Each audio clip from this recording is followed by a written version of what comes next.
Very good evening to all. పత్రికా సోదరులకి, electronic media సోదరులకి అందరికీ నమస్కారాలు. మీకు అందరికీ తెలుసు, గౌరవ ముఖ్యమంత్రి రేవంత్ రెడ్డి గారి ఆదేశాలతో గౌరవ సినిమాటోగ్రఫీ మినిస్టర్ శ్రీ కోమటిరెడ్డి వెంకటరెడ్డి గారి గైడెన్స్లో మన చైర్పర్సన్ ఎఫ్డిసి దిల్రాజు గారి ఓవరాల్ సూపర్విజన్లో సక్సెస్ఫుల్గా మనము తెలంగాణ గద్దర్ ఫిల్మ్ అవార్డ్స్ నిర్వహించుకున్నాము. దీనికి స్టార్టింగ్ వచ్చేసి మనము పోయిన సంవత్సరము నరసింగరావు గారి కమిటీ వేసుకున్నాము 1120 జీవో ద్వారా. తదుపరి ఆ జీవో ఇచ్చినటువంటి రెగ్యులేషన్స్ బేస్ చేసుకొని మనం మార్చ్లో GOMS 25 ద్వారా ఈ రెగ్యులేషన్స్ని మనము గవర్నమెంట్ వారి ఆదేశాలతో కన్ఫర్మ్ చేసుకోవడం జరిగింది. తర్వాత మీకు అందరికీ తెలుసు, జయసుధా గారి అధ్యక్షతన 2024 కమిటీకి చైర్పర్సన్గా వేసాము. తర్వాత అదేవిధంగా మురళీమోహన్ గారి అధ్యక్షతన స్పెషల్ అవార్డ్స్కి 2014 నుండి 2023 వరకు కమిటీ వేసుకోవడం జరిగింది. అదేవిధంగా బుక్స్ క్రిటిక్స్ కమిటీకి భగీరథ గారు మరొక 2 మెంబర్స్తో కమిటీ వేసుకోవడం జరిగింది.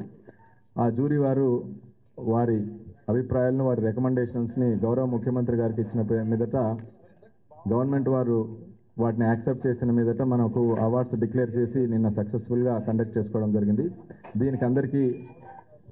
ఈ అవార్డు ఏదైతే మనం చేసుకున్నామో దాని సక్సెస్ కారణమైనటువంటి ప్రతి ఒక్కరికి, సినిమా ఇండస్ట్రీకి, గౌరవ ముఖ్యమంత్రి గారికి, గౌరవ సినిమాటోగ్రఫీ మినిస్టర్ గారికి, చైర్పర్సన్ దిల్రాజు గారికి, మరి ముఖ్యంగా ఫ్యాన్స్కి, పత్రికా మిత్రులకి, ఎలక్ట్రానిక్ మీడియా అందరికీ మా ధన్యవాదాలు తెలుపుతున్నాము. తదుపరి మన చైర్పర్సన్ దిల్రాజు గారిని మాట్లాడవలసిందిగా కోరుతున్నాం. Thank you.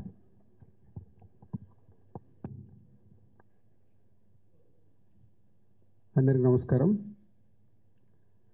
So Telangana Gaddar film awards నిన్న బిగ్ ఈవెంట్తో కన్క్లూడ్ చేశాం. పోతే కన్క్లూడ్ చేయడానికి, ఇంత పెద్ద ఈవెంట్ జరగడానికి ఒక 6 నెలల నుంచి ఒక వర్క్ జరిగితే నిన్న హైదరాబాద్ వేదికగా ఆ ఈవెంట్ని సక్సెస్ఫుల్ చేయడం జరిగింది. సో ఇంత పెద్ద సక్సెస్ అవ్వడానికి ఒక 6 months నుంచి దానికి వర్క్ జరుగుతూ ఉంది అన్ని రకాలుగా. ఇందాక ఎండి గారు చెప్పినట్టు తెలంగాణ గద్దర్ ఫిలిం అవార్డ్స్ ఇవ్వాలంటే దానికి ఎలాంటిది రూల్స్ అండ్ రెగ్యులేషన్స్ కావాలి అని బి నరసింహరావు గారు కమిటీలో ఫైనల్ చేయడం, దాని తర్వాత ఎఫ్డిసి ద్వారా దానికి సంబంధించిన అన్ని డాక్యుమెంట్ రూపంలో కన్వర్ట్ చేయడం రూల్స్ అండ్ రెగ్యులేషన్స్ని, దాని తర్వాత 2 కమిటీలని ఫైనల్ చేయడం. ఎందుకంటే సాధారణంగా ఒక సంవత్సరానికి అవార్డ్స్ ఉంటాయి. అంతకుముందు కూడా ఎప్పుడు నంది అవార్డ్స్ కానీ, నేషనల్ అవార్డ్స్ కానీ ఎప్పుడు ఒకటే సంవత్సరానికి ఉంటాయి.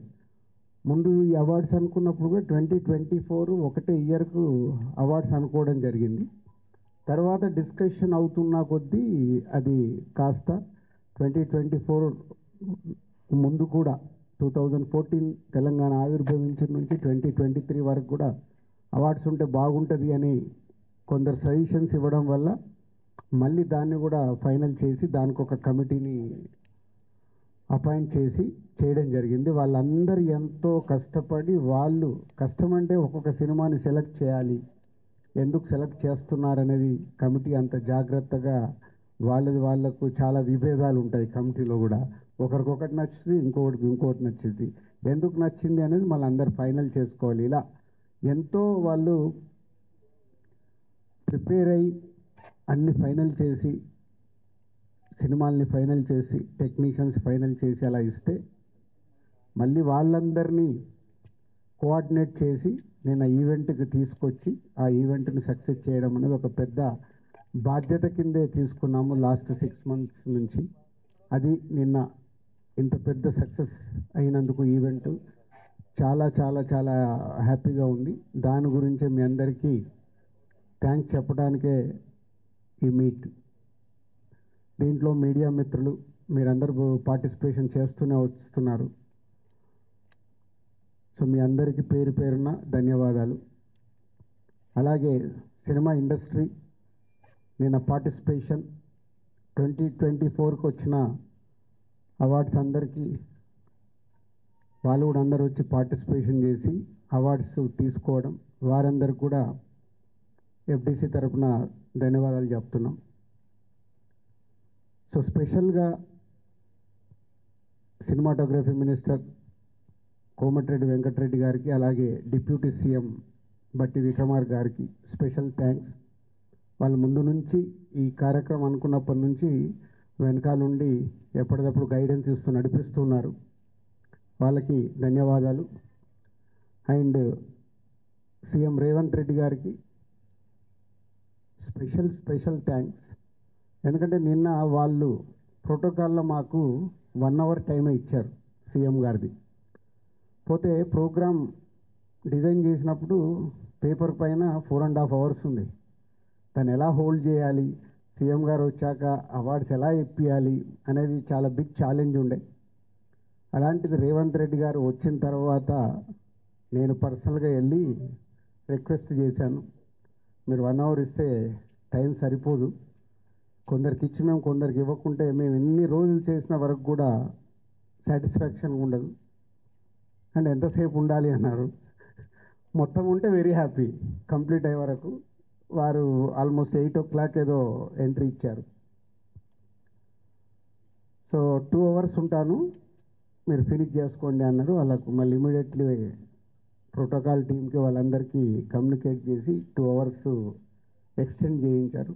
వారికి స్పెషల్ థ్యాంక్స్. ఎందుకంటే ఇంత పెద్ద ఈవెంట్లో సీఎం గారు వచ్చి 2 గంటల 15 నిమిషాలు ఉన్నారు, 15 నిమిషాలు ఇంకా ఎక్స్ట్రానే ఉన్నారు. సో అందరూ వెరీ హ్యాపీ. ప్రతి ఒక్కరు సీఎం గారి చేతుల మీదుగా అవార్డు తీసుకున్నప్పుడు అందరికీ ఒక సంతోషం. సో వారందరికీ సీఎం గారికి ధన్యవాదాలు. అలాగే ప్రభుత్వం నుంచి అవార్డ్స్ వస్తున్నాయి అంటే ఏ స్టేట్ అన్న కానీ, ఫ్యూచర్లో ఇప్పుడు ఆంధ్రప్రదేశ్లో కూడా అవార్డ్స్ స్టార్ట్ అవుతాయి. ఎందుకంటే తెలుగు స్టేట్స్ అంటే మన 2 కళ్ళు, ఎంత కాదనుకోలేము. అది ప్రభుత్వం నుంచే అవార్డ్స్ వస్తున్నాయనంటే సినిమా ఇండస్ట్రీ అందరికీ చెప్తున్నాను, చాలా జాగ్రత్తగా అవార్డు స్వీకరించాలి. మనం ఎన్ని షూటింగ్లలో బిజీగా ఉన్నా, ఎక్కడున్నా ప్రభుత్వం నుంచి ఒక అవార్డు వస్తుందంటే అది మన రెస్పాన్సిబిలిటీ. గవర్నమెంట్తో జర్నీ చేయాల్సిన బాధ్యత సినిమా ఇండస్ట్రీలో ఉండే ప్రతి ఒక్కరిది. సో ఫ్యూచర్లో కూడా ప్రభుత్వం నుంచి అవార్డ్స్ అనౌన్స్ అయినప్పుడు ఆ డేటుని మీరందరూ మీ డైరీలో నోట్ చేసుకొని, మీకు అవార్డుకి అనౌన్స్ అయి ఉంటే మీరు వెళ్ళి ఆ అవార్డు తప్పకుండా ప్రభుత్వం నుంచి వచ్చే అవార్డుని స్వీకరించాలి. సినిమా ఇండస్ట్రీలో ఉన్న అందరికీ this is my request. And అర్థం చేసుకుంటారని కూడా అనుకుంటున్నాను. సో అలాగే నిన్న ఇంత బిగ్ ఈవెంట్లో సో డెఫినెట్గా చిన్నవి మిస్టేక్స్ అనుకోవచ్చు. అంత పెద్ద ఆర్గనైజేషన్లో జరిగే కమ్యూనికేషన్ గ్యాప్స్ వల్ల అయి ఉండొచ్చు, తప్పులు జరుగుతాయి. అలా ఎవరికన్నా ఎక్కడన్నా చిన్న ఈ కమ్యూనికేషన్ దానివల్ల ఎక్కడన్నా మీరు హర్ట్ అయి ఉంటే అక్కడికి వచ్చిన వాళ్ళు ఎవరైనా, సో ఎఫ్డీసీ తరఫున చైర్మన్గా నేనే క్షమాపణలు కోరుకుంటున్నాను. ఎందుకంటే మేము ఆర్గనైజ్ చేశాం కాబట్టి అందరినీ ఈవెంట్ కంప్లీట్ అయ్యే వరకు జాగ్రత్తగా చూసుకోవాల్సిన బాధ్యత మాదే. ఎక్కడన్నా డెఫినెట్గా ఇలాంటివి జరిగి ఉంటాయని నేను ముందు జాగ్రత్తగానే నేను చెప్తున్నాను. సో స్పెషల్గా మీడియా మిత్రులందరికీ ఈవెంట్ అయిపోయిన తర్వాత చాలామంది కూడా అప్రిషియేట్ చేయడం, ఇంత పెద్దగా సక్సెస్ అయింది అని అప్రిషియేట్ చేసినందుకు, గవర్నమెంట్ తరఫున వచ్చిన రివ్యూస్ కానీ రిపోర్ట్స్ కానీ బయట నుంచి వచ్చినాయి కానీ అన్నీ తెలంగాణ గద్ద ఫిలిం అవార్డ్స్ని ఇంత అద్భుతంగా నిర్వహించినందుకు ధన్యవాదాలు చెప్తున్నారు. వారందరికీ కూడా ప్రత్యేకంగా ధన్యవాదాలు. Thank you very much.